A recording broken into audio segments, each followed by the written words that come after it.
संत शिरोमणि आचार्य गुरुवर श्री विद्यासागर जी महाराज की जय। और हम योग प्रणेता पूज्य गुरुवर श्री प्रणम्य सागर जी महाराज की जय। ओम अरहम नमः।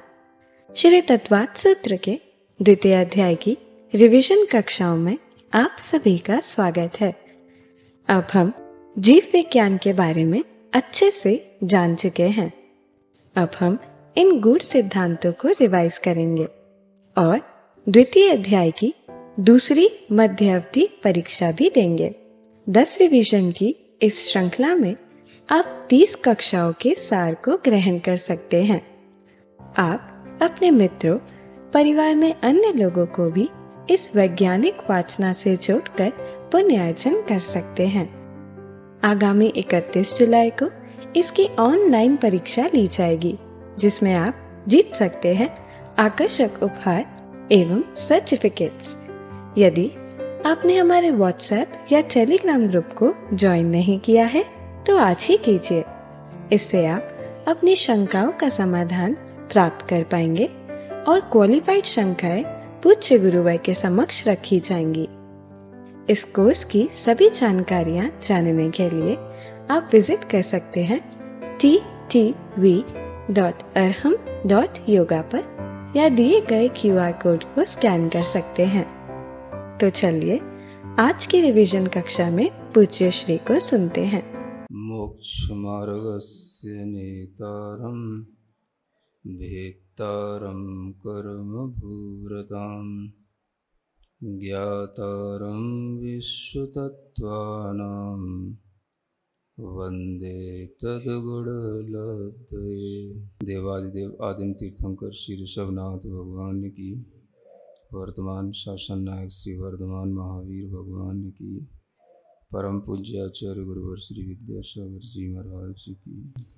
तो अर्थ सूत्र ग्रंथराज में द्वितीय अध्याय के माध्यम से जीवों की विशेषताओं को जाना जा रहा है। जो जीव के पास में इंद्रियां होती हैं, उन इंद्रियों की रचना कैसे होती है इस बारे में आप लोगों ने सुना है। और वो इंद्रियां कितनी होती हैं और उनका अपना अपना विषय क्या होता है, यह सब भी क्रम क्रम से इस सूत्र ग्रंथ में बताया जा रहा है। आगे का सूत्र पढ़ते हुए, स्पर्शन रसन घ्राण चक्षु श्रोत्राणि। ये तो बहुत सिंपल से सूत्र हैं जो आप जानते ही हैं। स्पर्शन रसन घ्राण चक्षु श्रोत्राणि। इस सूत्र में 5 इंद्रियों का वर्णन किया गया है। आप थोड़ी सी सावधानी से देखेंगे तो आपको पता पड़ेगा कि इंद्रिय का जो हम नाम लेते हैं वह नाम भी कभी कभी हम जल्दी में शायद गलत बोल देते तो होंगे। क्या लिखा है? ये 5 इंद्रियों के नाम बताए जा रहे हैं। सबसे पहली इंद्रिय का नाम क्या है? स्पर्शन इंद्रिय। हम लोग जल्दी में क्या बोल जाते हैं? स्पर्श इंद्रिय। यद्यपि आपकी बात को कोई भी व्याकरण विज्ञ व्यक्ति सही कर सकता है, लेकिन ध्यान देने योग्य बात यह है, सूत्र के अनुसार इंद्रिय का नाम है स्पर्शन इंद्रिय। तो जब भी कभी आपको पहली इंद्रिय का ज्ञान हो तो आप स्पर्शन इंद्रिय रूप से ही शब्द का प्रयोग करें। स्पर्शन इंद्रिय सबसे पहली इंद्रिय है, क्योंकि किसी भी जीव में अन्य इंद्रियां बाद में बनती हैं। सभी इंद्रियों का आधार यदि कोई इंद्रिय है तो वह स्पर्शन इंद्रिय ही है। सभी इंद्रियां इसके बाद ही बनेंगी और जो भी इंद्रियों की उत्पत्तियां अलग अलग जीवों में होती हैं तो स्पर्शन इंद्रिय के साथ होने पर ही होती हैं। कोई भी जीव ऐसा नहीं मिलेगा आपको जिसके पास में ये स्पर्शन इंद्रिय न हो। इस स्पर्शन इंद्रिय ज्ञान का क्षयोपशम सभी जीवों के पास में रहता है। कम से कम भी यदि क्षयोपशम होता है तो वह स्पर्शन इंद्रिय जन्य क्षयोपशम तो रहता ही है। स्पर्शन इंद्रिय जो बनती है यह इंद्रिय आपको बताया गया कि यहाँ पर उपयोग का विषय चल रहा है, तो इंद्रियों का संबंध भी उपयोग से ही है, मन का संबंध भी हमारे आत्मा के ज्ञान उपयोग से ही है। अब हम थोड़ा सा ये देखें कि आत्मा है, इंद्रियां हैं और मन है, और ये सभी चीजें ज्ञान के साथ चल रही हैं। ये सभी परिणतियां कैसी हैं? ज्ञानात्मक परिणतियां हैं। इन ज्ञानात्मक परिणतियों में सबसे ज्यादा जो ज्ञान की प्रवृत्ति है वह हमें स्पर्शन इंद्रिय में ही दिखाई देगी, क्योंकि स्पर्शन इंद्रिय के लिए बहुत ज़्यादा उसके शरीर के माध्यम से उसका विषय जो है बहुत ज़्यादा फैला हुआ रहता है। इस स्पर्शन इंद्रिय का क्षयोपशम भी अलग अलग जीवों में अलग अलग होता है। ये क्षयोपशम कहाँ होगा? तो आत्मा में क्षयोपशम हुआ। इंद्रिय में जो ज्ञान आया वो ज्ञान कहाँ से आया? तो आत्मा से आया। मन में भी ज्ञान आया तो कहाँ से आया? आत्मा में जो ज्ञानावरण कर्मों का क्षयोपशम है उससे आया। इन इंद्रियों को जानकर के हम यह भी जान लेंगे धीरे धीरे कि यद्यपि ये इंद्रियों की रचना आत्मा ही करता है, जैसा कल सुना था, द्रव्य इंद्रिय हैं, भाव इंद्रिय हैं। द्रव्य इंद्रिय जो नाम कर्म के विशेष उदय से होने वाली रचना विशेष है। जब द्रव्य इंद्रिय की बात आएगी तो उसमें नाम कर्म के कारण से, अंगोपांग नाम कर्म के कारण से या शरीर नाम कर्म के उदय से जो उसकी इंद्रिय बनेगी उसी की वहां पर मुख्य भूमिका होगी। ये कहलाती है द्रव्य इंद्रिय। और जब भाव इंद्रिय आएगी तो उसमें ज्ञानावरण कर्म के क्षयोपशम की मुख्य भूमिका होगी। और ज्ञानावरण में भी कौन से ज्ञानावरण कर्म के क्षयोपशम से इंद्रिय बनेगी? 5 ज्ञान है, 5 ज्ञानावरणी कर्म हैं। तो कौन से ज्ञानावरण कर्म का क्षयोपशम चाहिए इंद्रिय के लिए? तो मति ज्ञानावरण कर्म का क्षयोपशम चाहिए। मतलब कि अंतरंग में आत्मा के अंदर वीर्यांतराय कर्म का क्षयोपशम हो, साथ में मति ज्ञानावरण कर्म का क्षयोपशम हो, तब ये मति ज्ञान की प्रवृत्ति बनती है।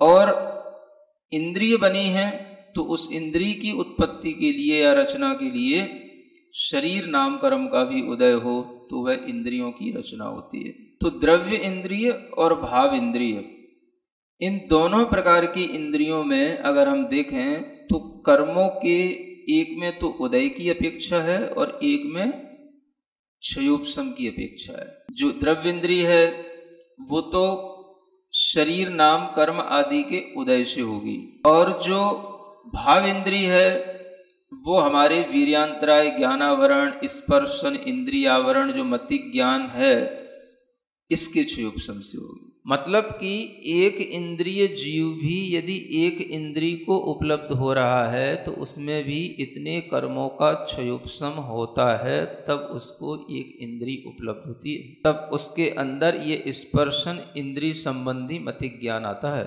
जिसके माध्यम से स्पर्श को जाना जाए वो स्पर्शन इंद्रिय, जिसके माध्यम से रस को चखा जाए वो रसना इंद्रिय, जिसके माध्यम से गंध को सूंघा जाए वो घ्राण इंद्रिय, जिसके माध्यम से रूप को देखा जाए वो चक्षु इंद्रिय, और जिसके माध्यम से शब्द को सुना जाए वह कर्ण इंद्रिय, श्रोत्र इंद्रिय। ये इंद्रियों की परिभाषा क्या बताती है कि इंद्रियों के माध्यम से जाना जा रहा है। यानी इंद्रिय एक करण हो गया जिसके माध्यम से जाना जाए। करण माने एक साधन हो गया, एक बीच में इसको बोलते हैं इंस्ट्रूमेंटल कॉज, यानी ऐसा साधन जिसके थ्रू हम जो है अपना ज्ञान तो हमारा ही है लेकिन हमें इसके माध्यम से वो ज्ञान करना पड़ता है। आत्मा का ही ज्ञान है, कर्म का क्षयोपशम आत्मा में हुआ, लेकिन उसी क्षयोपशम के कारण से आत्मा में इस इंद्रिय की अधीनता आ गई। अब आत्मा स्पर्श को अगर जानेगा तो स्पर्शन इंद्रिय के माध्यम से जानेगा। रस को जानेगा तो रसना इंद्री के माध्यम से जानेगा, आत्मा रस को डायरेक्ट नहीं जान सकता। अब आप देखो कि मान लो नींबू रखा है, नींबू के स्वाद का खट्टापन मैं जान रहा हूं कि नींबू खट्टा होता है। हम तुरंत बोल देते हैं क्यों भाई नींबू कैसा है? वो खट्टा है ना। आम कैसा है? मीठा है। ये आम कैसा है? ये खट्टा है। कैसे जाना? अरे मैंने चख लिया। जब आपने बोला कि मैंने चख लिया, तो अब आप ये सोचो कि ये चखने वाला मैं कौन है? मैंने माने मुझे पता है इसका टेस्ट ये है, ये चीज स्पर्श इसका ये सॉफ्ट है या हार्ड है ना, हॉट है या कूल है, ये मुझे पता है, मैंने जान लिया, मैंने इसको टच कर लिया। मैंने माने ये किसी को पता नहीं होता। दुनिया में हर जीव इन्हीं इंद्रियों से अपना काम ले रहा है। दुनिया में हर जीव इंद्रियों के माध्यम से अपना बाहरी वस्तुओं का ज्ञान लेता है, और किसी को ये पता नहीं होता कि इन इंद्रियों में और मुझ में कोई अंतर बीच में है कि नहीं। वो सब एक में होकर के चलता है। समझ आ रहा? यानी आत्मा मूल में है, ज्ञानावरण कर्मों का क्षयोपशम है, उसके कारण से इंद्रियों की रचना होना शुरू हुई। इंद्रियों के लिए पुद्गल कर्मों का आवरण, पुद्गल कर्मों का बंध, पुद्गल कर्मों के माध्यम से इंद्रियों की रचना इकट्ठी होती गई, और वह पुद्गल अब बीच में हमारे लिए इतना मीडियम बन गया कि वही हमें रस का स्वाद दे रहा है। मतलब मैं कितना पराश्रित हो गया कि मैं डायरेक्ट नींबू को नहीं चख सकता। आप मेरी बात अभी भी नहीं समझ पा रहे हो। अब हो सकता आप तो चख रहे हो, मैं नहीं चख सकता। यूं समझ लो, पहले नहीं समझ आ रहा है। मुझे ऐसा लगता है कि मैं डायरेक्ट नींबू को नहीं चख सकता। अब मुझे ये सोचने में आता है कि जब ये ज्ञान मेरा है, आत्मा में क्षयोपशम मेरा है, तो मुझे अपने ज्ञान से ये नींबू को डायरेक्ट क्यों नहीं चखने मारा? ये बीच में जीभ क्यों आ जाती है? इस पे रखे बिना आत्मा को उसकी नॉलेज नहीं होती है। ये क्यों? जब आप ये जानोगे तभी आपको ये भीतर से लगेगा कि मेरी ही आत्मा का ज्ञान है, मेरी ही आत्मा का अपना क्षयोपशम है, मेरी ही आत्मा में जानने की इच्छा है, और मेरी ही आत्मा जानने की क्रिया कर रही है। सब कुछ मैं ही कर रहा हूं। लेकिन देखो, आप किसी भी पदार्थ का डायरेक्ट कांटेक्ट उस आत्मा से नहीं होता। ये भेद विज्ञान बता रहा हूं। किसी भी पदार्थ का डायरेक्ट कांटेक्ट किसी भी इंद्री के माध्यम से ही होकर के जाता है, और वो इनडायरेक्ट हो गया। फिर वो डायरेक्ट कहां रहा? पुद्गल वो भी है, पुद्गल ये भी है, और पुद्गल का पुद्गल से संबंध हो रहा है, और पुद्गल का ज्ञान पुद्गल के माध्यम से हो रहा है, और करने वाला चैतन्य आत्मा है। अगर आप कुछ भी न जानते हो और ध्यान में केवल बस आप बैठ जाएं, तो बस आप यही देखते रहें कि हमारा उपयोग क्या कर रहा है। इंद्रियों के माध्यम से हमको किन किन चीजों का ज्ञान हो रहा है, और मन के माध्यम से हमें कौन कौन सी वस्तुओं का ज्ञान किस तरह के विचारों से आ रहा है। अगर आप इन तीन चीजों की थ्योरी जानते होंगे, तो आप मेडिटेशन में बैठे बैठे यही देखते देखते भी बहुत सारा टाइम तक मेडिटेशन कर सकते हो। क्या करना पड़ता है महाराज मेडिटेशन में? करना कुछ नहीं पड़ता। जो जान रहा है, जिसके द्वारा जाना जा रहा है, या जो जान करके खुद और ज्यादा याद कर रहा है, या अपनी जानकारी कहीं से कहीं तक ले जा रहा है, उस सबको वह अलग अलग देखता रहता है। ये इंद्री के ज्ञान से जाना जा रहा है, ये मन के माध्यम से जाना जा रहा है, और ये हमारे उपयोग स्वभाव के माध्यम से हमें उपयोग में अनुभव में आ रहा है। स्पर्शन इंद्री का भी आपको स्पर्शन डायरेक्ट नहीं होता। स्पर्शन इंद्री जन्य ज्ञान भी आपको स्पर्शन इंद्री के माध्यम से होगा। इसका मतलब ये हुआ कि कोई भी आत्मा तो पदार्थ को डायरेक्ट न तो चखती है, न सूंघती है, न स्पर्श करती है, और न सुनती है। एक देखने के काम को छोड़ के। कितना ही बड़ा ज्ञानी हो जाए कोई, अवधि ज्ञानी हो तो, मने परे ज्ञानी हो तो, इवन केवल ज्ञानी भी हो तो, उन्हें भी पदार्थ का स्वाद नहीं पता होता, उन्हें भी पदार्थ का स्वाद कोई डायरेक्ट जानने में नहीं आता। पदार्थ के स्वाद का ज्ञान उन्हें तो इसलिए भी नहीं हो सकता क्योंकि उनकी इंद्रियां तो अपने से भी ज्यादा क्या काम करना बंद कर दी। द्रव्य इंद्रियां उनकी सब बिल्कुल अपने अंतरंग से अपना संबंध कट ऑफ कर ली हैं। भावेंद्री का कोई काम बचा नहीं क्योंकि ज्ञान का क्षयोपशम के साथ भावेंद्री काम करती थी, वो भी क्षय को प्राप्त हो गया, अब तो ज्ञान भी क्षयक हो गया। तो अब उन्हें कौन कौन सी इंद्रियों का ज्ञान?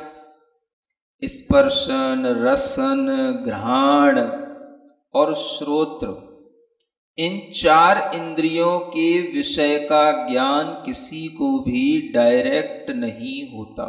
बस चक्षु इंद्रिय का जो विषय है वो जैसे हमें आंख से दिखाई देता है वैसे केवल ज्ञानी को डायरेक्ट अपनी आत्मा से, अवधि मने परे ज्ञानियों को भी डायरेक्ट अपनी आत्मा से दिखाई देगा।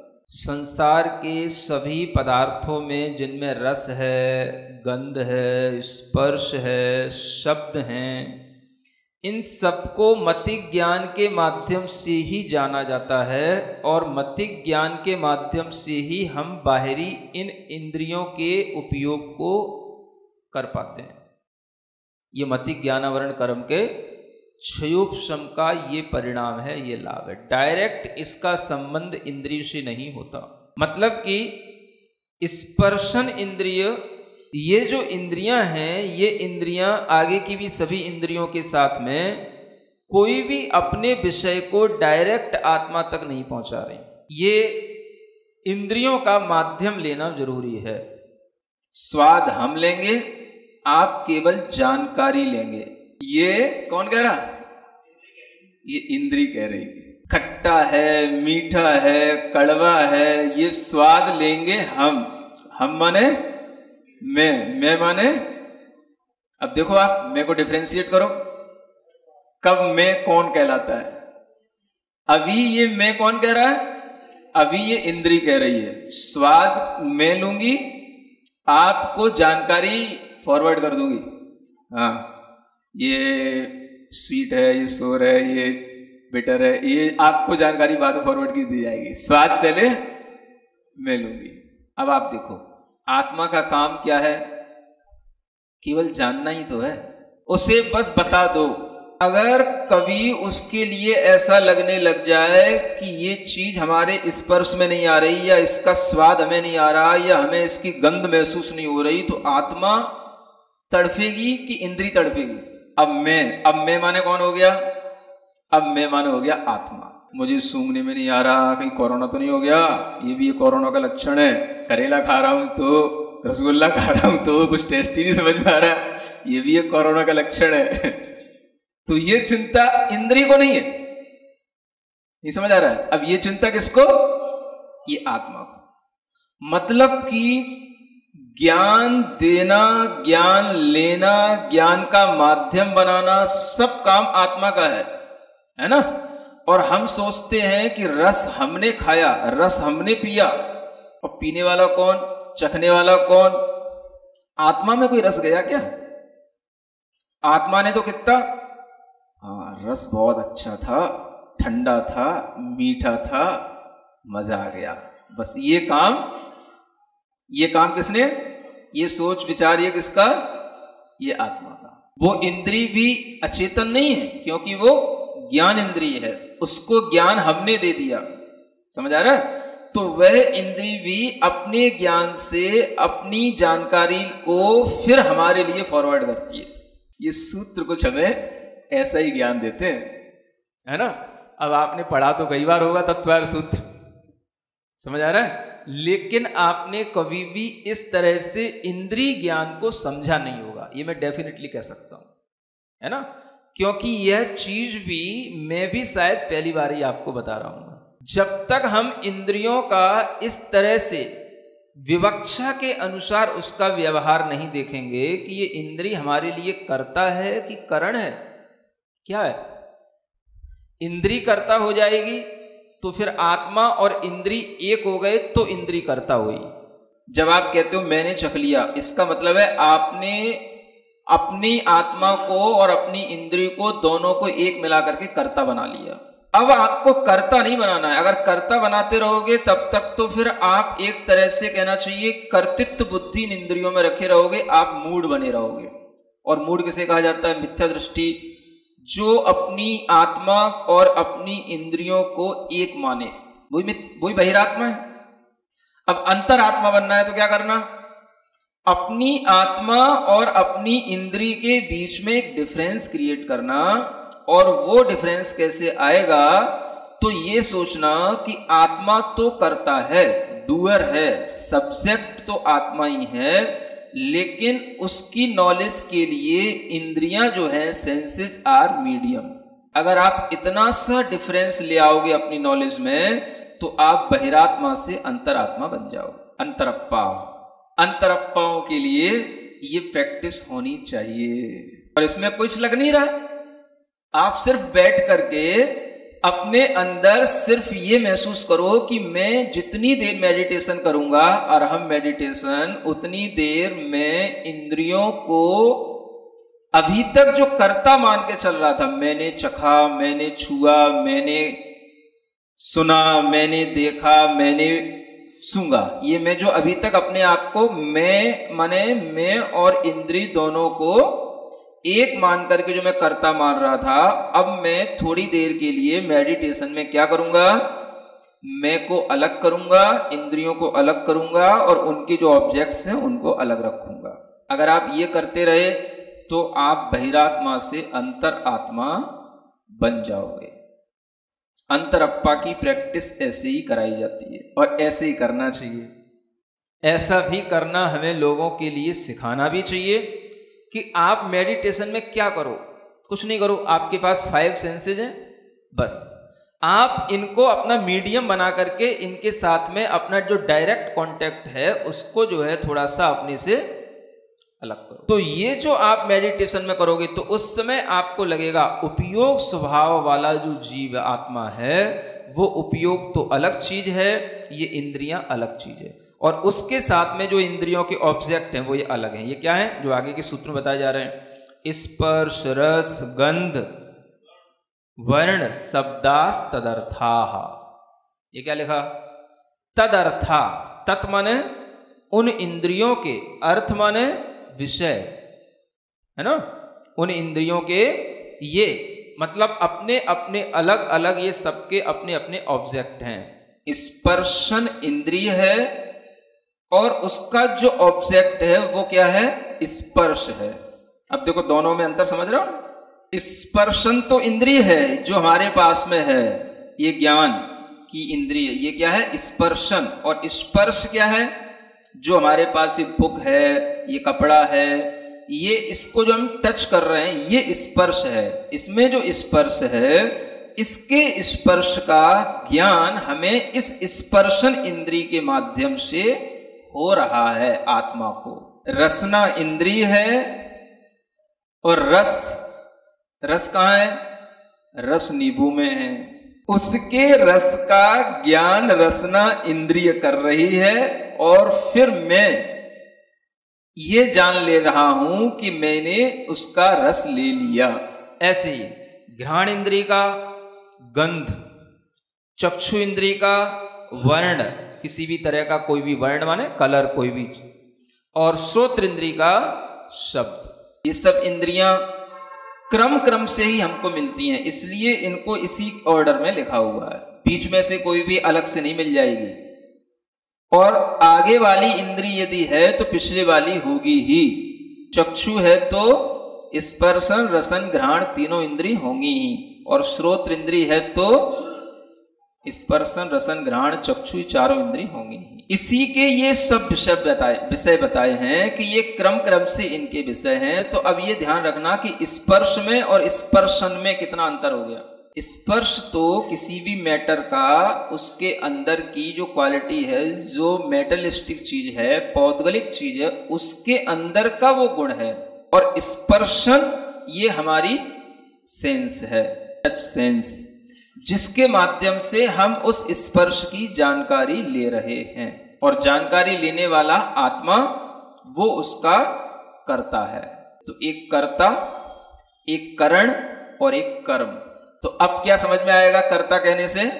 मैंने स्पर्श को स्पर्शन इंद्री से जाना। I know touch by touch sense. इस तरह से जब आपकी नॉलेज में आएगा तब आपको हर चीज बिल्कुल क्लियर होगी। इन सिद्धांतों को कभी अप्लाई भी तो करो कहीं।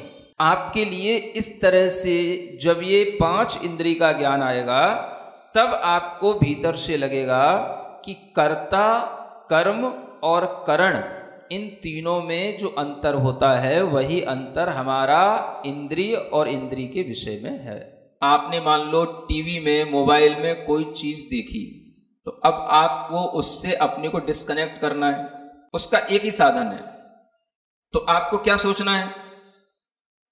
मैंने नेत्र इंद्री से वह वस्तु देखी, ठीक है ना।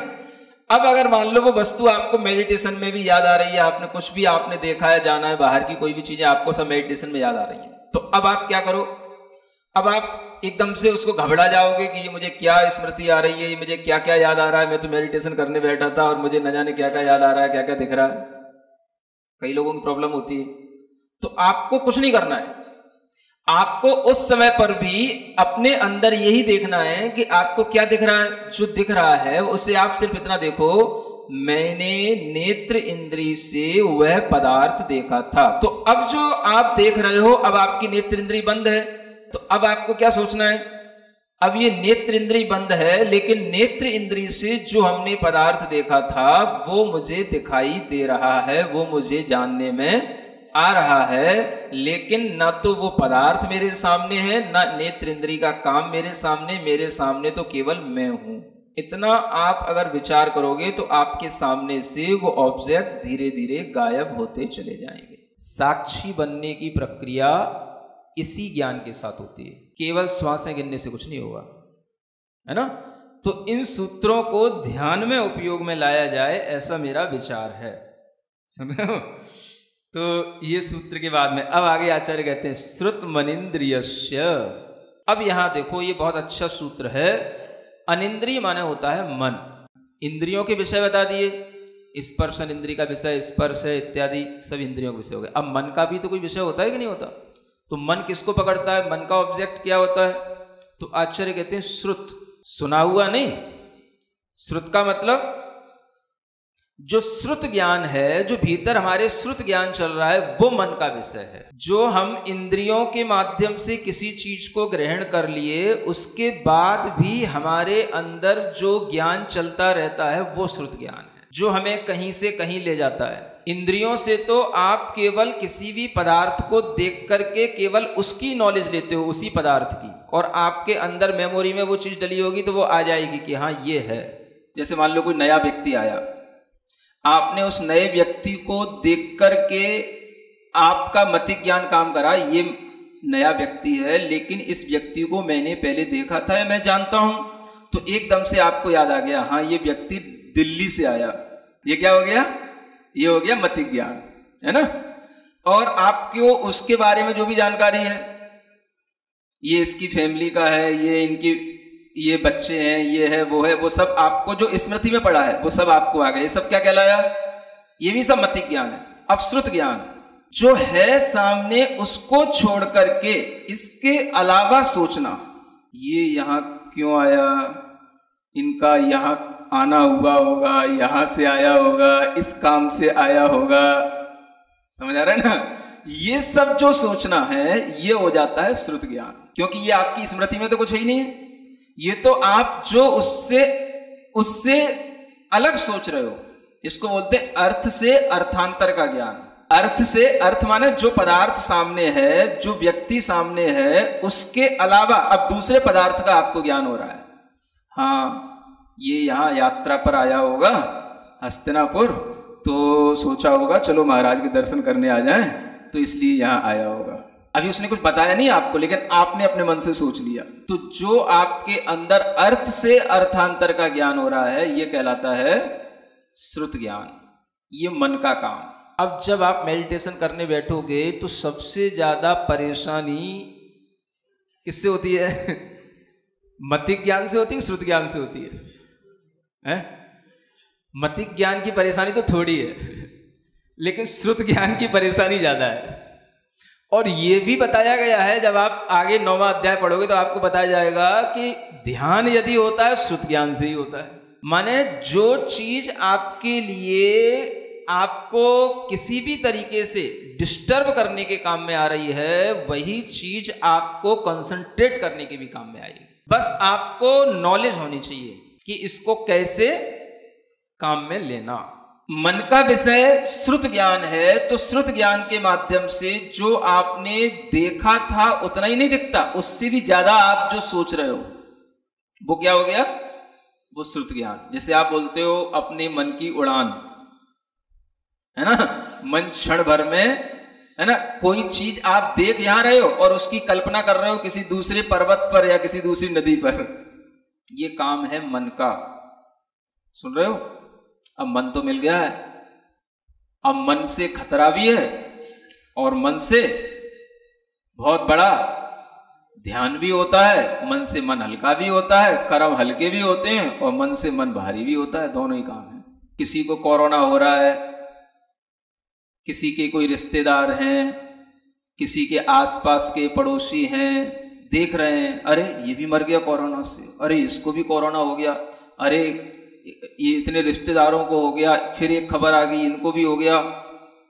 अब तो अगर आपको डर ना लगता हो तो लगने लग जाएगा। आप देख रहे हो दूसरे को मरते हुए, लेकिन मन आपका क्या कह रहा है? कहीं ऐसा ही मेरे साथ भी हो गया तो। बस इतना सा सोचा और मन के ऊपर क्या गया? वो जो बाहर की चीजें उनका प्रेशर आने लग गया मन के ऊपर। जब वो प्रेशर आया तो बस फिर मन दबाव में आ गया, उसी का नाम हो गया, अब वो डिप्रेस हो गया।